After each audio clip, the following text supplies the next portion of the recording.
Assalamu alaikum and welcome to my channel Do Biology. Today we will discuss the topic that is called as the bacteria, ecology and diversity. Earth is formed around 4.5 billion ago and evolution of this planet and its atmosphere gave rise to life.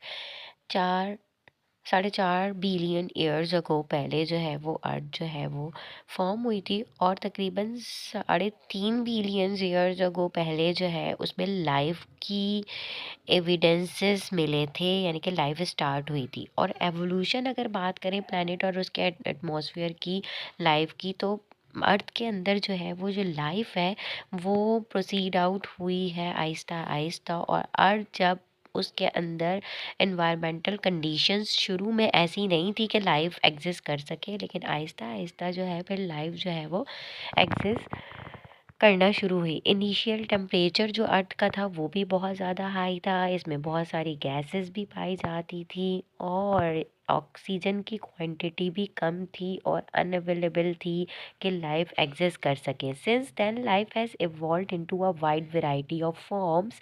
और फिर उसके बाद बहुत सारी different varieties आई हैं life की। और as evolution proceed, fossils record से ये हमें पता चलता है कि बैक्टीरिया की कोलोनाइजेशन डेवलपमेंट और डिफरेंट एरियाज़ में अर्थ की हमें डिस्कवर्ड हुई है। और later on some started making their own food. और फिर बाद में कुछ ऐसे बैक्टीरियाज भी जिनको हम फोटोसिंथेटिक भी कहते हैं कि वो उन्होंने खुद जो है वो अपना कार्बन डाइऑक्साइड को एटमॉस्फेयर से लेना शुरू किया और एनर्जी फॉर्म करना शुरू कर दी सन से। और ये इनिशियल फोटोसिंथेटिक ऑर्गेनिज्म जो है वो help establish a stable atmosphere. और फिर ऑक्सीजन प्रोड्यूस हुई और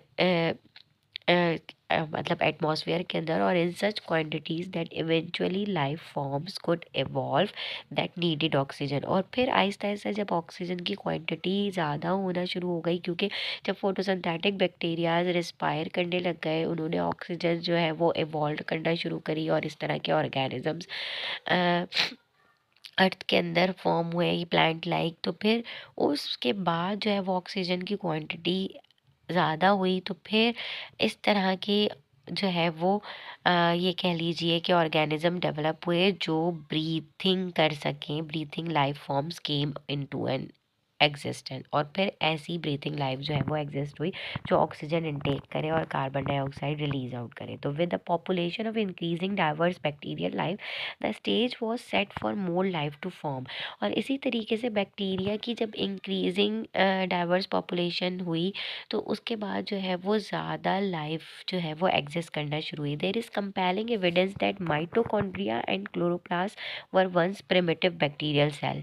उन्होंने कहा कि ये भी एविडेंस है, मिलता है कहीं कि माइटोकॉन्ड्रिया और क्लोरोप्लास्ट जो है वो पहले प्रिमिटिव बैक्टीरियल सेल्स में होते थे। और द रशियन बॉटनिस्ट जो है वो Konstantin Mereschkowski first outline the theory of symbiogenesis, और आप इसको कह भी सकते हो endosymbiotic, which states that some of the organelles in today's eukaryotic cells were once prokaryotic microbes। यानी कि जो अब यूकैरियोटिक सेल्स हैं, यानी कि यूकैरियोटिक सेल्स के अंदर ही होते हैं ना माइटोकॉन्ड्रिया और क्लोरोप्लास्ट वगैरह, वो पहले प्रोकैरियोटिक माइक्रोब्स होते थे। Over million years of evolution, mitochondria and chloroplasts have become more specialized and today they cannot live outside the cell।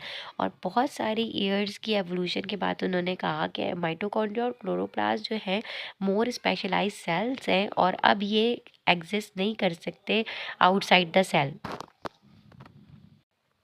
Mitochondria और क्लोरोप्लास्ट के अंदर इतनी सिमिलरिटीज़ पाई जाती हैं बैक्टीरियल सेल्स की ही तरीके से। They have their own DNA, अपना डीएनए होता है which is separate from the DNA found in the nucleus of the cell. जो न्यूक्लियस ऑफ द सेल में डीएनए होता है उससे अलग इसके अंदर होता है। And both organelles use their own DNA to produce many proteins. और ये दोनों ऑर्गेनल्स अपने डीएनए को खुद ही यूटिलाइज करते हैं, खुद ही प्रोड्यूस करते हैं, और ये रेप्लिकेट भी कर सकते हैं और अपने प्रोटीन्स बनाने में भी यूज़ करते हैं और एंजाइम्स फॉर देयर फंक्शंस। और double membrane bounding bond mitochondria और क्लोरोप्लास्ट जो है वो further evidence that each was ingested by a primitive host. जो डबल मेम्ब्रेन बॉन्डिंग है माइटोकॉन्ड्रिया क्लोरोप्लास्ट, वो फिर फर्दर एविडेंस करता है कि ये पहले इंजेस्ट किए गए थे एक ही प्रिमिटिव होस्ट के से, और ये जो दोनों ऑर्गेनल्स हैं ये प्रोड्यूस करते हैं या रिप्रोड्यूस करते हैं like bacteria replicating there own DNA. अपना डीएनए जैसे बैक्टीरिया खुद ही रेप्लिकेट करता है और डायरेक्टिंग देयर ओन डिवीजन, और अपनी डिवीजन खुद जैसे बैक्टीरिया फ्यूजन करके जो है वो एक से दो में स्प्लिट आउट हो सकता है, ये भी हो सकते हैं। तो mitochondrial DNA has a unique pattern of inheritance and it has pass down directly from mother to child. और इसका ये जो यूनिक पैटर्न है ये डायरेक्टली मदर से चाइल्ड में ट्रांसमिट होता है, और ये it accumulate changes much more slowly than other types of DNA. और इसके अंदर चेंजेस जो हैं बहुत स्लोली होंगे दूसरे अदर डीएनए की टाइप से। Because of its unique characteristics, empty DNA has provided important clues about evolutionary history. ये जो माइटोकॉन्ड्रियल डीएनए है बहुत ज़्यादा इम्पॉर्टेंट क्लू इसमें मिलते हैं एवोल्यूशनरी हिस्ट्री से related. For example, difference in mitochondrial DNA are examined to estimate how closely related one species to another. और ये इसकी बेस्ट एग्जांपल ये है कि माइटोकॉन्ड्रियल डीएनए को आप एग्जामिन कर सकते हैं कि ये किस तरीके से क्लोजली रिलेटेड एक स्पीशी दूसरे से चेंज करती है या अलग नज़र आती है या रिलेट करती है। ये सारी चीज़ें आप माइटोकॉन्ड्रियल डीएनए से एग्जामिन कर सकते हो।